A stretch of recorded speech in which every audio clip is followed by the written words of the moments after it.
নমস্কার। আজকে আমরা চলে এসেছি কালীঘাটের হালদারপাড়া রোডে শোভা অ্যাপার্টমেন্টের ফ্ল্যাটে চ্যাটার্জি বাড়ির সরস্বতী পুজোতে।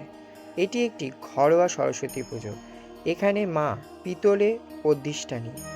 তার কারণ উদ্যোক্তা জানিয়েছেন তিনি মাকে পিতল রূপে নিয়ে এসেছেন যেদিন তিনি অসুস্থ হন। তারপর তিনি অঙ্গীকারবদ্ধ হয়েছিলেন মাকে পিতল রূপে নিয়ে আসবেন। তারপর থেকেই মাকে পিতলে এবং বহু অলংকারে সজ্জিত করে পুজো করা হয়। আসুন সরাসরি আমরা পুজোটি দেখে নিই।